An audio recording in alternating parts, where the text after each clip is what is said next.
think, you might see something like Olympus DAO or like the Ohm, narrative kind of pick back up again as they kind of come around and iterate on some of their learnings from the past in conjunction with what's going on Berachain. People continuing to see like Hyperliquid, things like, or like new CDP or collateralized deposition CDP, kind of like usual money 2.0s. Like there's a lot of really interesting new experimentation that's happening. That's less just about like, hey, I've got a token, I'm going to give you a bunch of extra yield on top of like an Aave fork or whatever else, right? So we'll see, but I'm pretty bullish.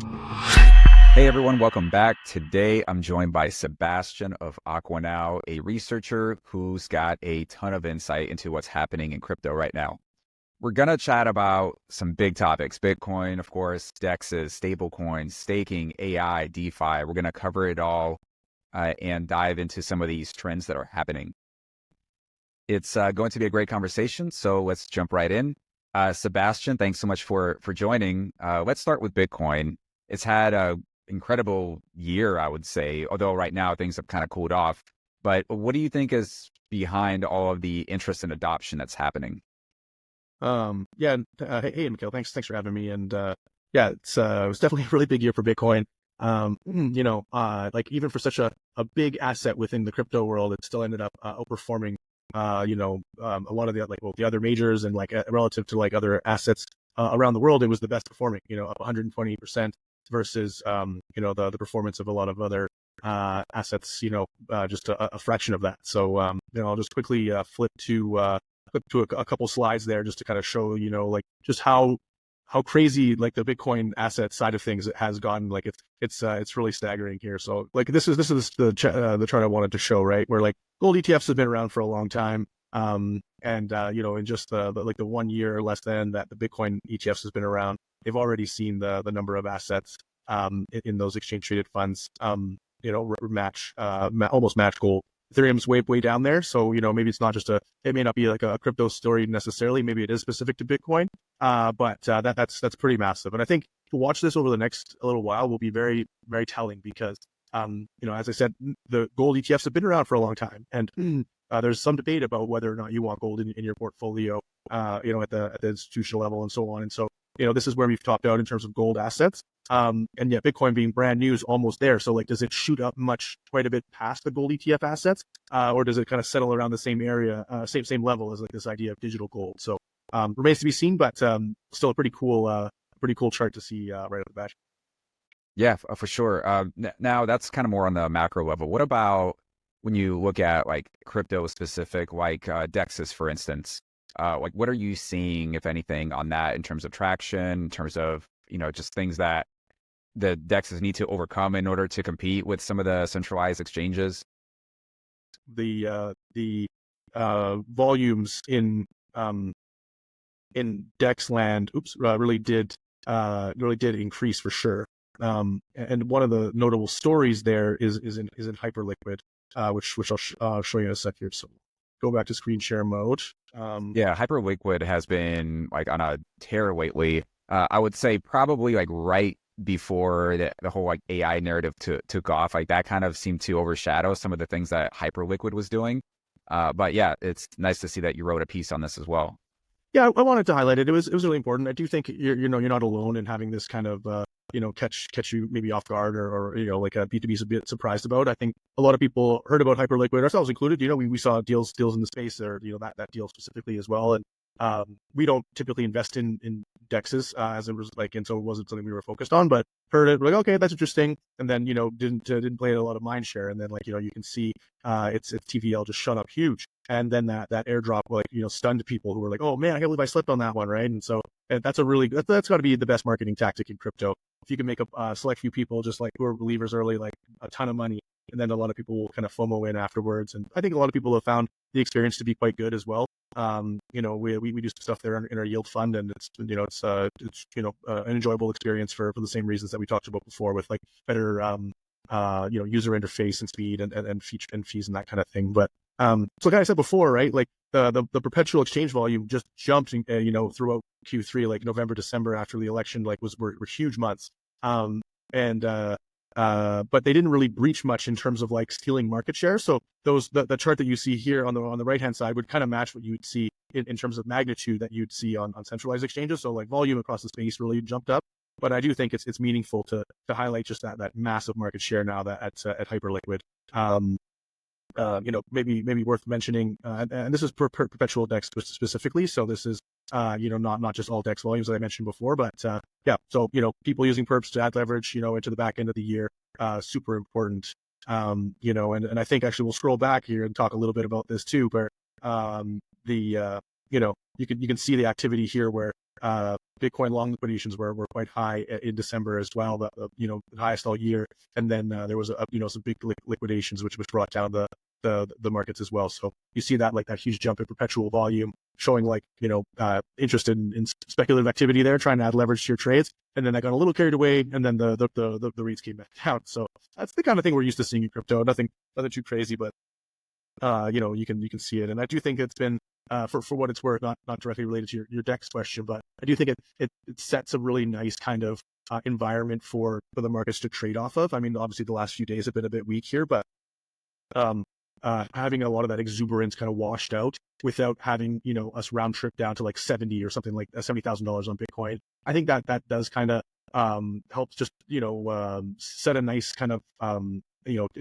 platform to grow off of as we move throughout to the back end of the year here. So, but going back to like overall DEX volumes, departing from just perps, you can see again November, December, massive months, right? So I mean, you could say, people got excited, or people felt like okay to trade on DEXs after the Trump wins, and there's a bit more of a friendly backdrop for crypto. I don't think it's got anything to do with like regulation softening. It's just like excitement about the space, right? People are like, oh my god, this is awesome. Markets were hot, a lot of liquidity, a lot of trading, and so that's why you see November, December really doing quite well. Even though December may not have been like the strongest kind of close. Lots of new eyeballs in the space as a result of the favorable backdrop that we've got going forward. And then on that note, as we highlight a few projects here, I think like Aerodrome's success over the course of 2024 definitely should be acknowledged. Not a DEX that well, again, like we don't do a ton of DeFi, but not a space that we play around a lot in. But like what a crazy rise to success! Like to have brought in cumulative $250 million in fees in your first in this 1 year, and then to have kind of like 400,000 monthly active users. How much of those are real users? Hard to say, but like, man, that is just wow, what a huge success for an early stage kind of company. It's just really fantastic. So yeah, very fundamentally sound business, right? They generate fees, and you could have sensed like early on that this project has a lot of potential, and here we are, a few months later, seeing the success. Sebastian, what are you seeing on the stablecoin side at the moment? So stablecoins have, and I'll show some charts in a sec. They've surpassed their all-time high in supply.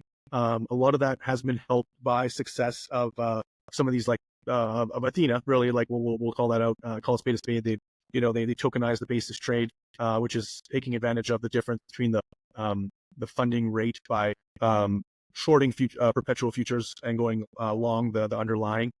So it's like a delta neutral or market neutral trade. But you get paid by taking the other side of where everyone else is, which is wanting to go long futures and speculate on future growth. And so they tokenized that, made a dollar out of it, or like a stable asset out of that. And that's it's really blown up. I mean, the basis trade's been around for a while. It's there's we could probably do a whole podcast just about the activity there that we're seeing in ETF land, and anecdotally some of the activity that like traditional financial folks are looking at there. But nevertheless, this Ethena kind of like was in there first not first, actually, they weren't even the first one to do this, but they came in big and they were successful. They had a lot of good backers, and then since then it's kind of taken off, and they had pretty sweet rates initially that have kind of more normalized, which we can talk about here in a second. But by and large, stable coins, crypto's killer app has been successful. You've got State Street and VanEck, AUSD, PayPal's PYUSD, some of these like kind of more traditional financial back kind of or sponsored stable coins. You've got like Ethena coming out with its more like decentralized version of a tokenized basis trade, and then it continued growth in supply for USDC and USDT across the space. And so all of a sudden you've got stablecoin supply north of $200 billion dollars and settling in the trillions. So it's awesome to see, something that I think it really sets a fundamental foundation for crypto activity. Like if you follow stablecoin flows on chains, it tends to indicate like a stronger momentum of activity if you start to get a lot of stable assets minted over in these different areas. So here let's look at some charts here, and we can kind of show this visually here. This is the overall chart of total stablecoin supply, courtesy of DeFi Llama across the space, and you can see in early 2022 that sharp decline. That's Luna going away, and then UST going away, Terra, and then it was like decline with the overall economy, a bit of a pickup, and then this year we had this real big ramp higher, and a lot of that is courtesy of Ethena, which has seen its supply go from effectively nothing at the beginning of the year to over 6 billion. That's a huge chunk, and settlement volumes or settlement activity with using Ethena, is pretty good too. I mean, it's a far cry from what you're seeing in some of the larger assets in USDT, where settlements is in the trillions, but settling $12 billion a month in Ethena is pretty good, and definitely shows product market fit there. I think it's important here to look at some of the economics and maybe the incentives around some of this activity. So early on, you've got the SUSDE, so staked Ethena, offering very, very high rates of return relative to some of the other assets, decentralized kind of savings assets, or whether they be collateralized debt positions or things like tokenized basis trade at USDE, but these kind of like DeFi savings vehicles. So initially, Ethena comes out, huge rates of return, like pulls in a bunch of TVL, goes back to more normal rates, and then to increase, and then now increases its rates once again as these kind of different savings platforms battle it out. And it's really interesting is if you look at the chart on the other side, where it's like the TVL and these savings, like USDE's got an absolute boatload of tokens staked for this yield, and I think it's notable for two reasons. On the one hand, like they were offering these super competitive rates, right? Like if you can get 20+% on Ethena versus 12 or whatever on SUSD or USDS, sorry, then it's pretty easy decision to make. But now that these rates have kind of come back down into to similar levels, with Ethena standing out so much, I do wonder if a lot of people are kind of playing for a second airdrop of ENA tokens. So we'll see. It's going to be an interesting kind of like dynamic to watch as we move forward, but pretty impressive. And I also think we'll have to see how this goes, right? Like Maker or Sky, how they kind of reciprocate some of these newer assets that have come out, which we'll talk about right now, is like Usual Money.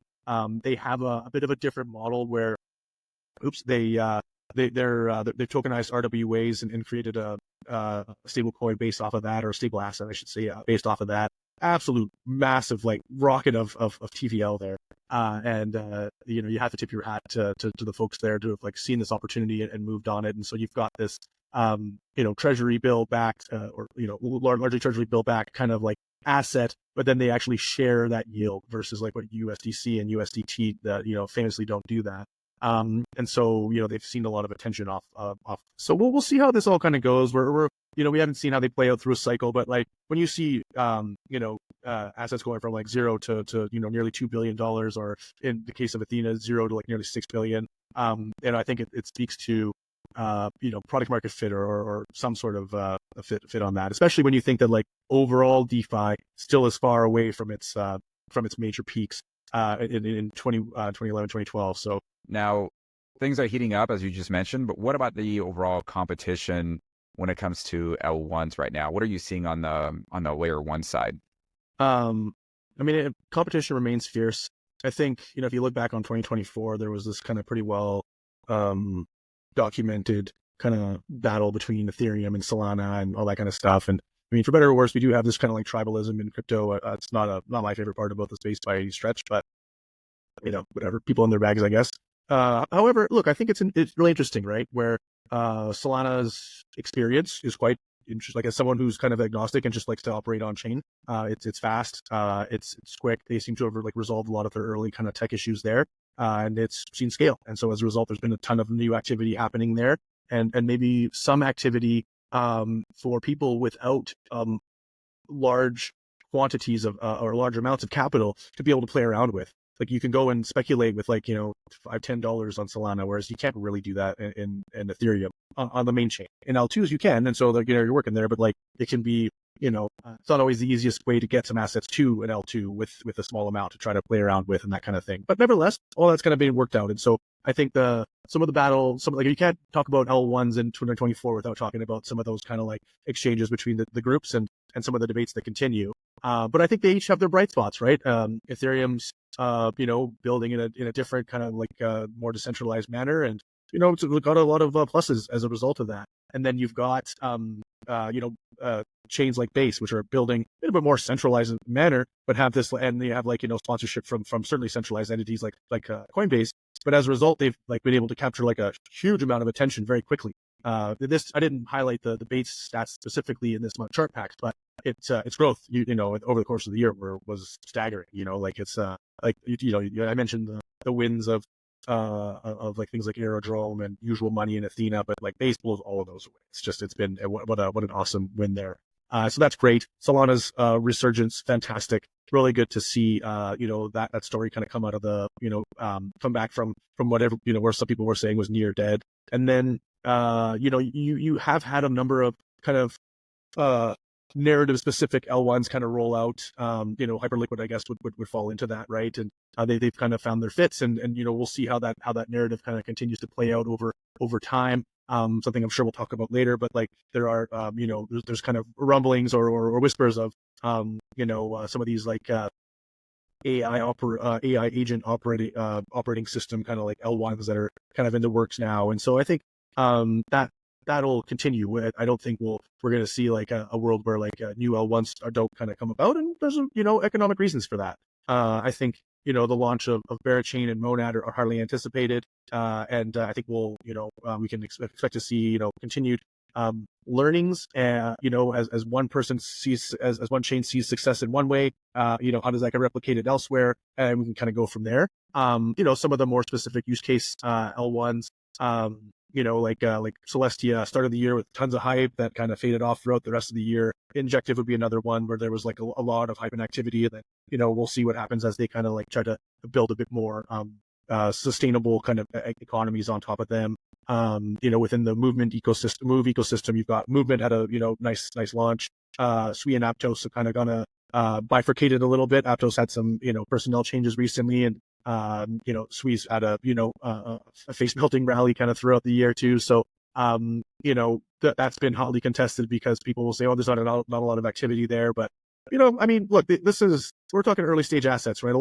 There's a lot of speculative value built across the space, and I think you could even look at the biggest one, Bitcoin, right? There's a lot of speculative value there, even though it's been around for a long time. It has found utility. Like a lot of its value is not underpinned by what in traditional finance is cash flows, and these kind of like tangible drivers of value, right? And so that's something that we're just going to have to contend with. But I think one of the things I just want to highlight here is the strength of the underlying blockchain economy, and like why I think this is really exciting and why I think we're here to stay is if we look at like the fees generated from the top blockchain projects, this year, it demonstrated some cyclicality, of course, but ended the year in a really strong way. Ethereum, kind of did, as I said before, ceded some market share. Tron, did its thing on stablecoin transfers. It's notable in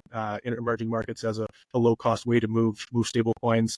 And then Solana had this big jump throughout the back half of the year, and BNB or Binance Chain kind of did its thing, kind of maintained activity on it. But bringing it together, these assets generated $6.5 billion of fees, and that's real economic value that's being generated here. People paying to transact on there, and you could discern that or like try to dissect it into into like smaller numbers or whatever else, like how much of this is bots and, whatever else. And that's valid. But at the end of the day, these are real numbers, and that underpins a really healthy economy. And I think, 2025 so far looks like it's probably going to be even bigger than that. And so as you start to, grow this and compound this over time, as crypto starts to get embedded into more use cases and different parts of the economy, it's really encouraging to see. Like as someone who likes to look at the fundamentals, that's pretty awesome. So we'll something to keep an eye on. Speaking of fees generated, I saw that maybe 3 months ago, base fees going to Ethereum were very minimal, like barely scratching the surface. And now, because of this whole like AI blow up, you're looking at maybe even like 12% of the fees that Ethereum is generating is coming from base. I'm not sure how accurate this is because I heard it on AI XBT. So it is an AI agent in itself that's given these facts, but I do believe it makes sense in terms of the success that base has had. There's a large part of that has to do with this whole AI movement. So curious to hear from you, Sebastian. What are you seeing in terms of like AI data and, what in regards to some of these chains? Yeah, I mean, I'm trying to keep a sober mind about this because like I'm a nerd, probably like yourself, Mikhail. I'm not to call you out, but and like it's pretty cool, right? Like, I mean, I'm interested in crypto and blockchain for the tech aspects, especially notably for me, like how they interact with like financial markets and that kind of thing. But even beyond that, I definitely am a believer in these augmented databases and like, economies built around them. It's really fascinating. And then, AI is obviously really cool. Like the launch of ChatGPT. I remember when I read the article or whatever a few years back that was, it was talking about like AI and all that kind of stuff. And then you get to the bottom and it says, oh, by the way, this was written by, GPT-2 or something at the time. And I was just like, come. And so it's really awesome. And I use ChatGPT all the time. It's everywhere. And then if you take that and then you augment it with, all of the breakthroughs that we've had in crypto, it's really interesting. So if we think about like, Stablecoins as crypto's killer app, Stablecoins start to get accepted in a lot more places. And then you've got like these AI agents now who can get spun up and act autonomously with access to Stablecoins and being able to transact. And so it's like, if you were a merchant who's getting instructions from its digital interface, and that digital interface is being interacted with by, what you think is a person on the other end, but that ends up being a digital interface of itself, or like an AI agent bot. And then, your business on the back end and in the meat space doesn't know the difference. Like, that's pretty crazy. And we're like kind of not too far from there. So I've definitely, fallen into the rabbit hole. I'm spending a lot of time reading about this kind of stuff. I do think it's interesting, and there's real economics underpinning this kind of stuff, right? Like we'll look at some charts here, and have a look at some of the activity that's happening and some of the stuff that I'm going to keep an eye on going forward. So near blockchain, maybe not doesn't always steal headlines, but I do think the team there is quite gifted and always building really interesting tech behind the scenes. So they have this intense architecture, which is like specifically built for interacting with like AI applications, and then the functionality of blockchains. So we're super early in this. It's just early launched in beta, but I wanted to highlight it in the chart here because near, if you look to the far to this right, near activity, like many blockchains, like had a really good year. Seeing its transactions and active users increase like several fold over the course of the year. And some of that's been AI narrative driven, and certainly now will be in this intense with this intense rollout. So something to keep an eye on. It's a bigger, more established name that's kind of playing into this space. And then Eliza or Liza and AI 16Z's operating system for launching AI agents. This one tends to be a little bit more dev focused. Like virtuals we'll talk about in a second is a little bit more kind of plug and play for people to have fun with. And I don't think like Eliza is not meant for people to have fun, but it's a little bit more code heavy and that, and as a result has a little bit more functionality. But I mean, these guys were like #1 trending repo or on GitHub It's an open source project meant for people to kind of get their hands dirty with. It had it gone up to nearly 10,000 stars in a matter of weeks, whereas like Uniswap's interface is at 5,000 stars after like several years out there, and is known to be like a killer app in crypto. So it's this is, I don't think you can ignore stuff like that. There's a ton. Like, I always thought that like crypto had a lot of like excellent developers in it because people wanted to the best want to seek the more challenging problems, and for a long time crypto or blockchain offered some of that. And then now you've got, and then AI kind of stormed on the scene as with some of the unlocks from the large language models and other and so then now you've kind of got this like whole like, I don't know, explosion of like geniuses who are trying to mess around with stuff, and it's really really quite interesting. And then this is AI 16Z has this little DAO fund which they're managing in a community based like autonomous way, which is now almost $30 million. Worth highlighting. It's like not a ton of money, but like interesting to see like as a theme more broadly. And then turning to virtuals again, if we talk about like like overnight successes, they've had over 200 tokens graduate to get to like LP or like kind of having liquidity pools associated with them. But importantly, the virtuals has generated over $75 million in cumulative revenue. Like, that's since October. Like that's a huge win. And it doesn't feel kind of flash in the pan like as some of the other kind of other like successes that we had, like friend.tech, for example, like had a huge success and then kind of failed to like to continue to iterate off of that. Whereas virtuals, as someone's kept a bit of an eye on it, is certainly kind of has backfilled the story with continued innovation and that. And so it's hard not to be excited. Again, like would I be like rushing out to try to like invest in all this kind of stuff today? Probably not. But like, as someone who's interested in the markets and where things are going to go, I'm like addicted to it.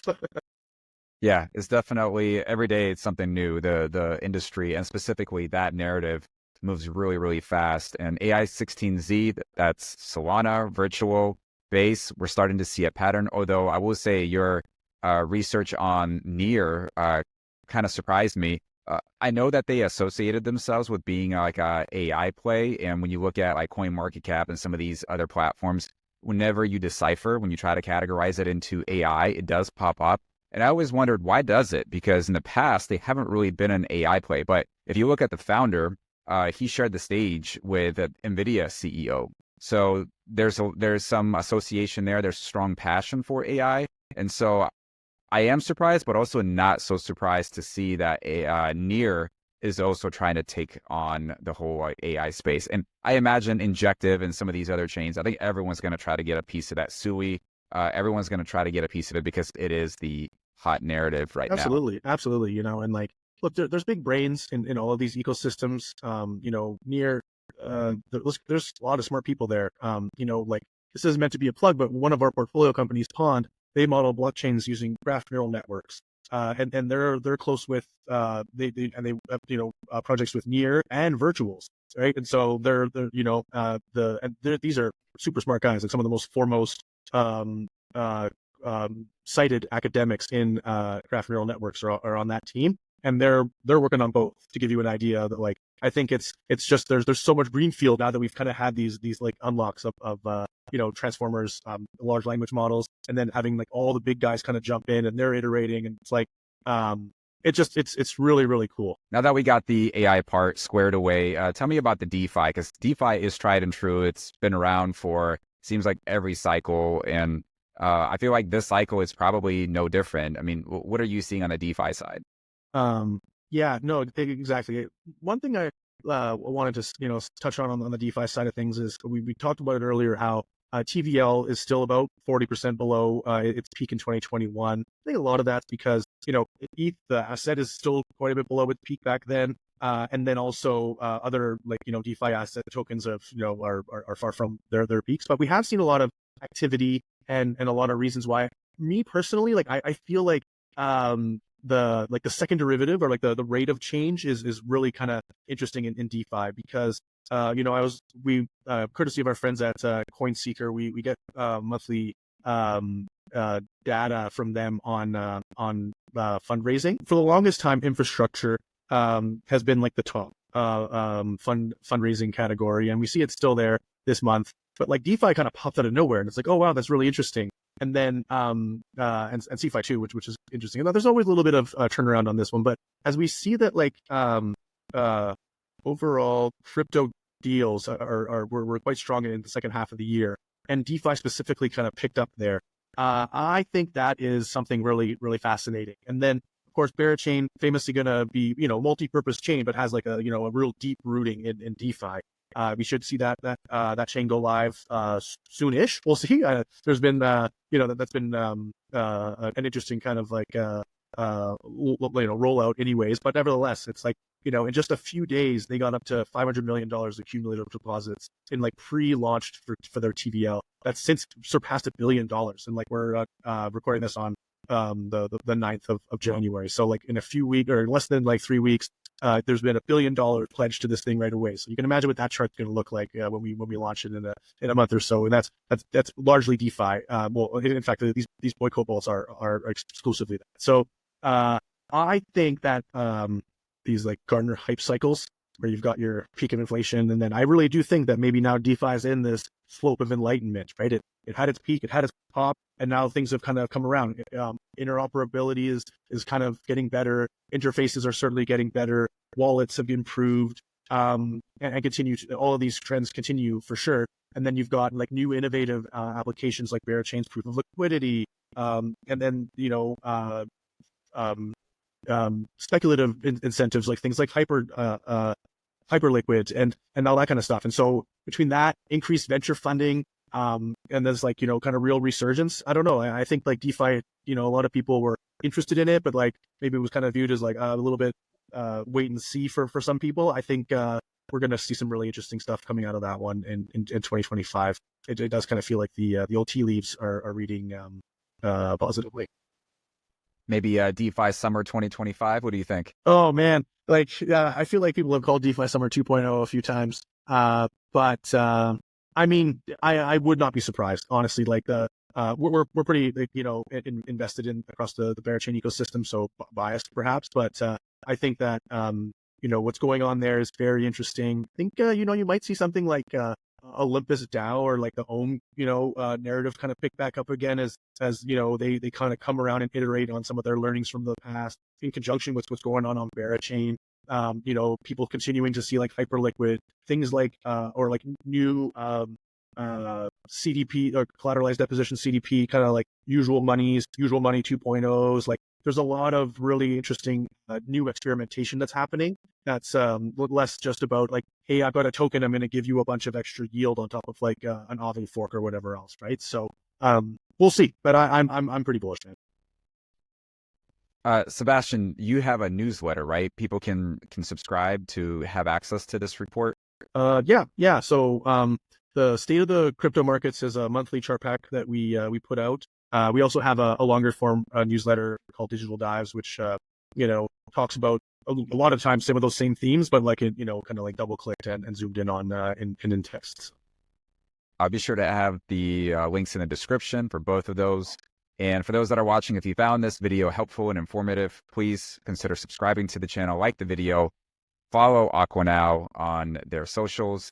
Sebastian, this was a real pleasure. Thanks so much for sharing all of the incredible insights. And yeah, I would love to do this again. Anytime, man. For sure.